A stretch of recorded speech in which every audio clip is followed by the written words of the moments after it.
Mas se você desafia usos e costumes, perdeu a credibilidade, irmãos. Se você não tem credibilidade com a congregação, como que os incrédulos vão crer em você? Que testemunho você e eu teremos se nós desafiamos usos e costumes que são da nossa igreja, do nosso ministério, e que não custa nada? É um pequeno preço a pagar para a grande obra que nós temos a fazer.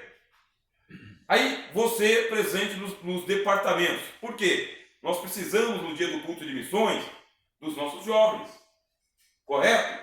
Das nossas irmãs, certo? Das nossas crianças, irmãos, perfeito?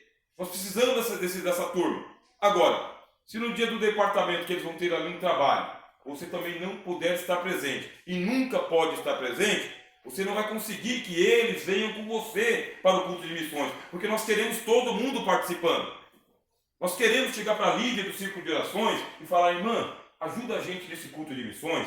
Fala com as irmãs lá, para a gente poder fazer um louvor bem caracterizado, voltado para missões. Vamos lá dar uma palavra para as nossas missões, porque tem mulher que precisa de Jesus, e se ela aceitar a Jesus, ela vem para o departamento das irmãs.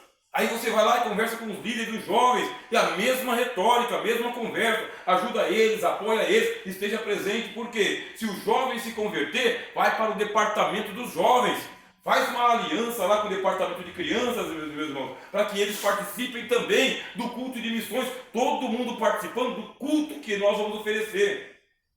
Quando a gente vai girar o setor, que a gente percebe que algumas igrejas não estão estruturadas para receber alguém que é de casa. Igrejas nossas não estão prontas para receber quem é da casa. Não sabe. Mas não é que ele não sabe, não sabe mesmo. Ou não foi treinado, ou não foi orientado, ou não quer mesmo. Aí você percebe que esse é o parâmetro. Se eu que sou do ministério, que sou conhecido, sou recebido assim, eu imagino aquele que é desconhecido. Eu imagino que vai se tratar daquela pessoa lá que ele tem medo de entrar na igreja. Porque se ele entrar na igreja, como que ele vai ser recebido? Como que a gente vai ter que fazer? Nós vamos ter que nos adonar dessas portas. Como que a gente se adona dessas portas? Sendo o exemplo que Jesus está dizendo aqui para o homem que tem qualidade, que é príncipe, meus irmãos. Amém? Está forte? Está tranquilo? Deus seja louvado, ainda tem alguns minutos. Sabe os mandamentos? Não é que ele não sabe, eu sei os mandamentos. E os mandamentos aqui, ó: não adulterarás, não matarás, não furtarás, não dirás falso testemunho, honra teu pai e tua mãe. Aí vem a resposta do moço: tudo isto, todas estas coisas, tenho observado desde a minha mocidade. Quer dizer, eu já sei fazer.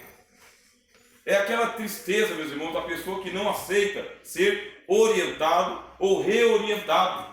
Porque ele diz: eu já sei fazer, eu já sei como fazer, não preciso participar, ninguém precisa me ensinar, Deus já me deu o dom, Deus já me deu a visão. Aí ele responde para Jesus: está chovendo no molhado, isso aí eu já sei fazer. Isso aí, ó, eu mato de letra. Aí desafiou o Senhor Jesus: ah, então você é bom. Então você é bom, você está fazendo, está dando certo. Do jeito que está, tá bom. Irmãos, permita abrir o coração a vocês. Tomando a plena liberdade. Nós tivemos o nosso culto do amigo no setor. No meu ponto de vista, o culto do amigo deveria ser tomado de conta, tá bem? Durante o ano inteiro, pelo departamento de missões. Para quê? No dia anual do culto do amigo, o dirigente, ele já tem uma igreja treinada para o culto do amigo. Se vocês aceitarem esta missão particular de transformar cada culto de missões em um culto do amigo, não vamos colocar o nome de culto do amigo, continua como está, culto de missões, mas a metodologia é uma visão extraordinária. Qual que é a metodologia do culto do amigo? Você convida a pessoa, você prepara a igreja, você prepara os departamentos, você convida um evangelista, meus irmãos, alguém que fale de Jesus naquele dia. E outra coisa que nós temos no nosso culto de missões é fazer a correção da visão. E correção da visão não podemos ficar fazendo as mesmas coisas e esperar resultados diferentes. Se você faz as mesmas coisas todo o culto, o resultado é o mesmo. Ora, o culto de missões, ele é de boas novas, boas notícias, boas palavras. Portanto, ele é muito otimista, ele é muito alegre, ele é muito envolvente, ele é muito empolgante. Ele é um culto de avivamento.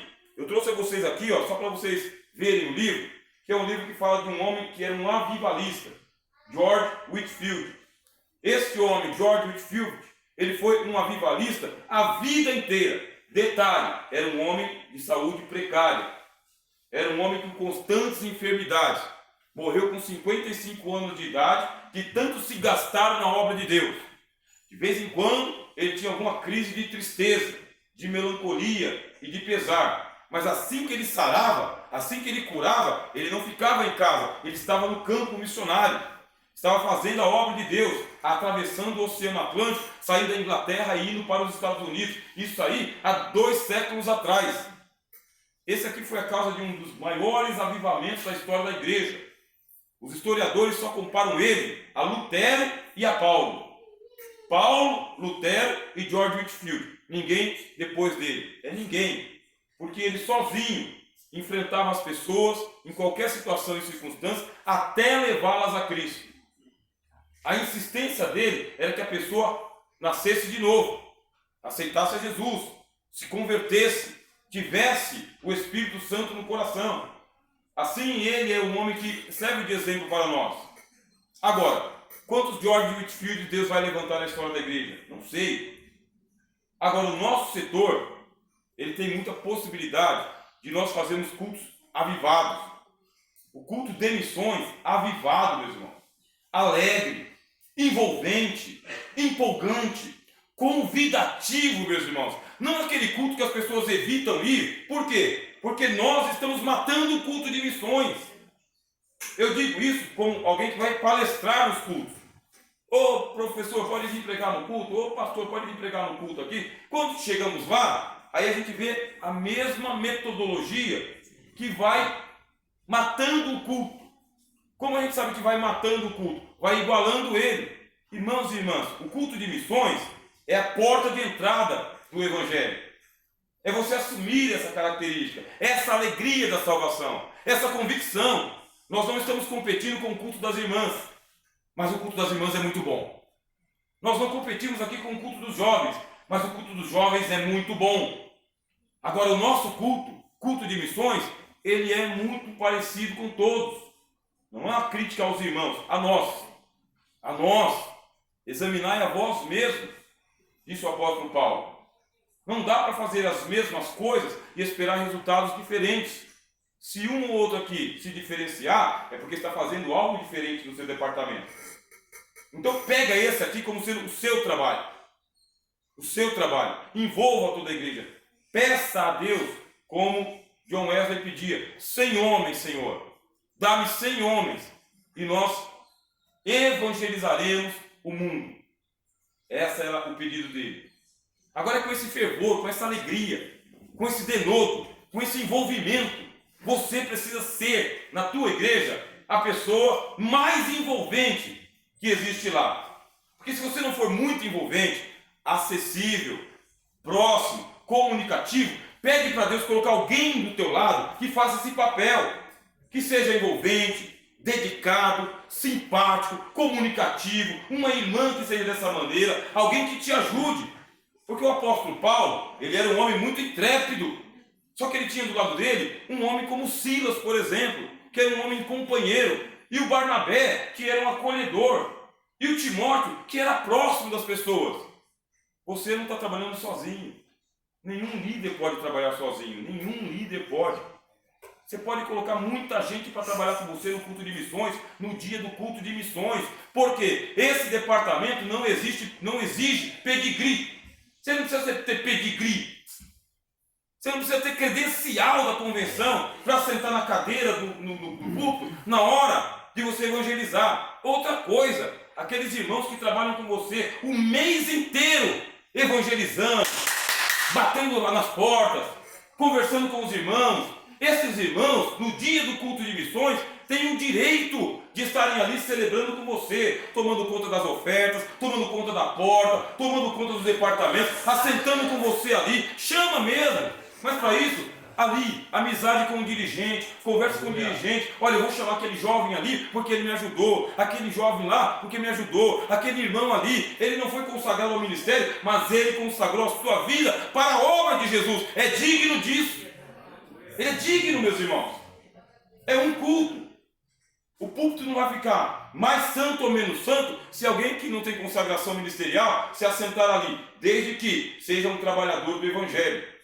Deus não vai se ofender e o pastor não vai ter como dizer não, se essa pessoa é dedicada. Vocês entenderam? Mas para ter essa confiança, você tem que envolver a igreja, ser envolvente, ser alegre, ser destemido, ser presente, meus irmãos, ser desafiador, porque senão é mais do mesmo. E como resultado, a gente não consegue fazer um bom culto do amigo. Por quê? Porque a igreja está destreinada. Sabe quem tem que treinar a igreja para o culto do amigo? Vocês. Nós temos que treinar a nossa igreja para esse dia. É uma vez por ano. Ano que vem terá mais uma vez. Agora, no segundo semestre, nosso pastor vai fazer um trabalho voltado para aquelas almas que já foram da igreja e por causa da pandemia se afastaram e agora precisam retornar. Vai ter que mobilizar a igreja toda. Quem que é a força-tarefa? De volta para casa. De volta para casa. Quem que é a força-tarefa? Nós. Vocês são a força-tarefa. Por quê? Vai ser a mesma metodologia. Então use essa metodologia lá. Faz um banner. Pega aquele moço, aquela moça que sabe mexer com mídia. Faz um banner legal. Trabalha com os departamentos. Convida com antecedência alguém que é avivado, que é avivalista, que é cheio de Deus. Garanta que ele vai estar presente ali. Treina a recepção da igreja. Quem vai ficar na recepção? Pessoa do seu departamento. Gente sua. Gente nova, inclusive, meus irmãos. Levanta o olhar e convida para o departamento. O jovem que está meio disperso lá, a irmã que está meio dispersa, chega perto dela, convida para um culto, para ajudar na recepção. Uma vez só. Se você convidar uma vez só, a próxima vez não precisa de convite. Ela vem. Se querem ser perfeito, porque aqui vem o desafio do Senhor Jesus. Disse assim: todas essas coisas tenho observado desde a minha mocidade. E quando Jesus ouviu isso, disse: ainda que falta uma coisa. Mas eu faço tudo muito bem, já tem uma temporada que eu estou no departamento. Mas ainda que falta alguma coisa. Quando eu me convenço de que ainda não está bom,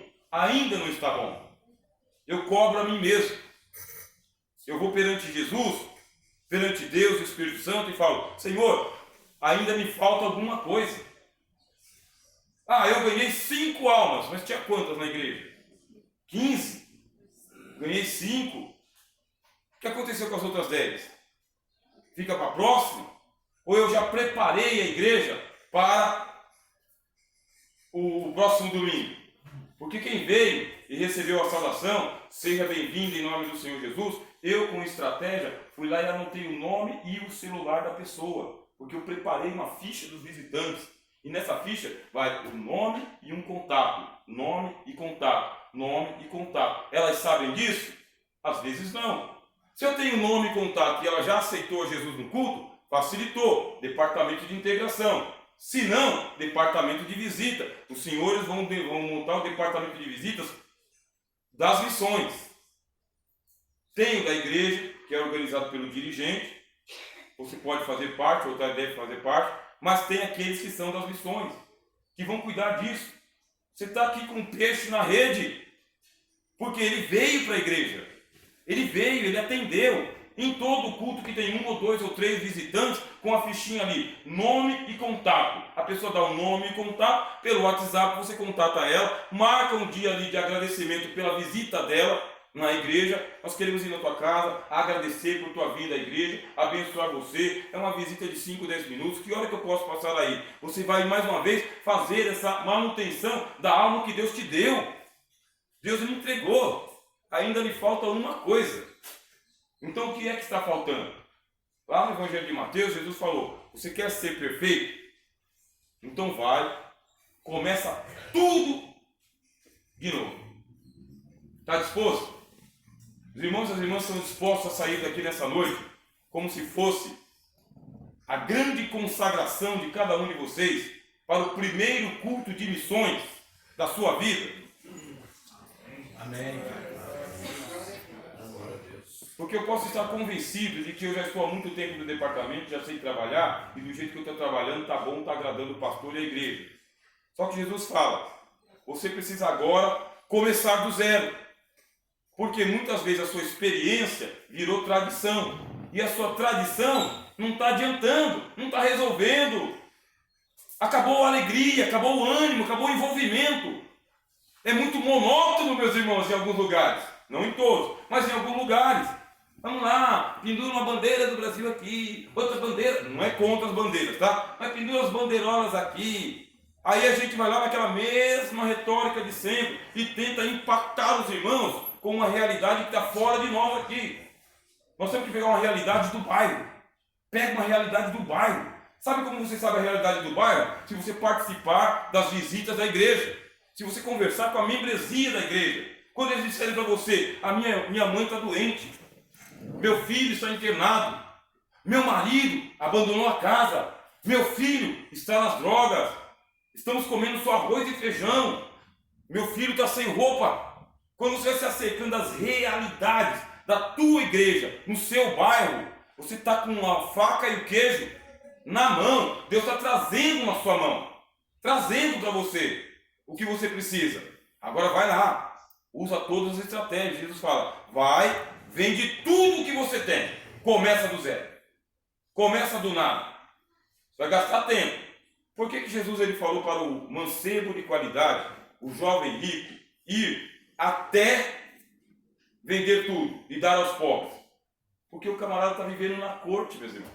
E muitos de nós aqui vivem nos departamentos. Muitos de nós aqui vivem na secretaria. Muitos de nós aqui vivem no gabinete. Muitos de nós aqui vivem apenas no auditório.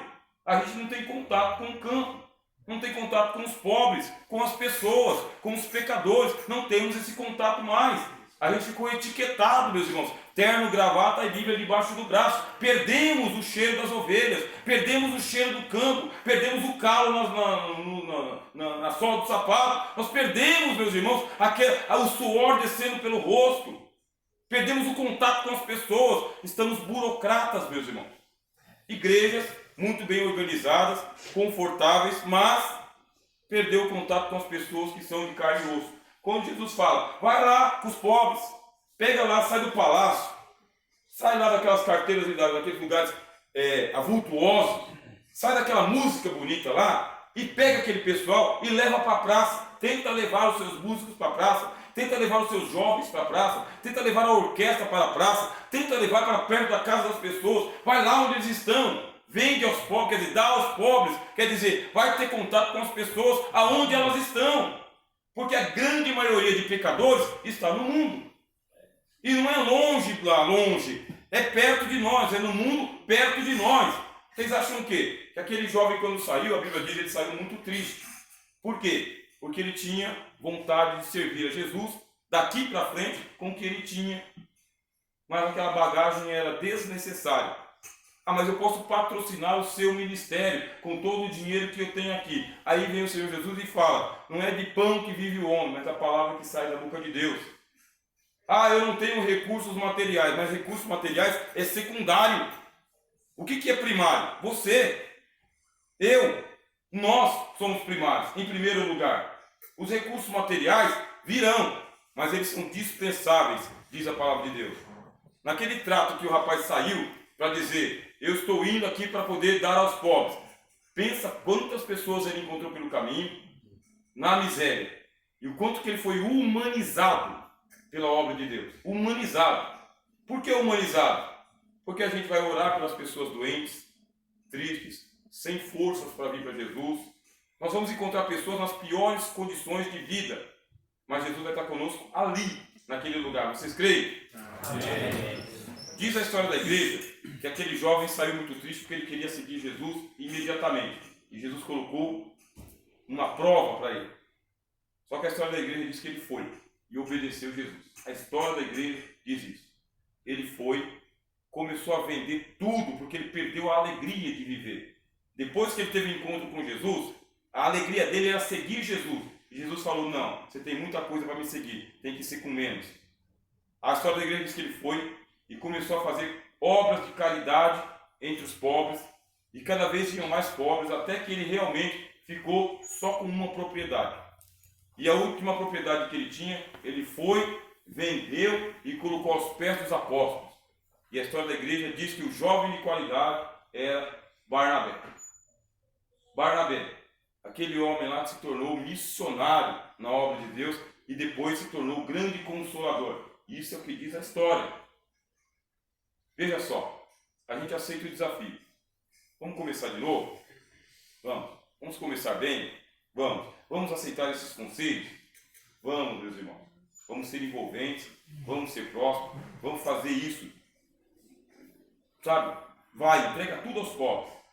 Agora você pode estar pronto para vir e me seguir. Amém? Amém. Esta é a palestra, meus irmãos. Tá bem? Eu sei que a gente tem aqui pouco tempo, né, pastor? Já foi. Foi muito rápido. Acabou. Com gosto quero mais. Mas, caso algum irmão ou irmã queira fazer uma pergunta, pode isso? Pode. Né? Como tem alguns irmãos que precisam sair, 8h30 é isso, né? Os irmãos têm liberdade, tá bom? Não tem problema algum. É só dar um sinal, o Senhor te abençoe e te guarde. Do contrário, se algum irmão ou irmã quiser fazer um comentário, uma pergunta, chegou o momento, meus irmãos. Pastor, uma pergunta.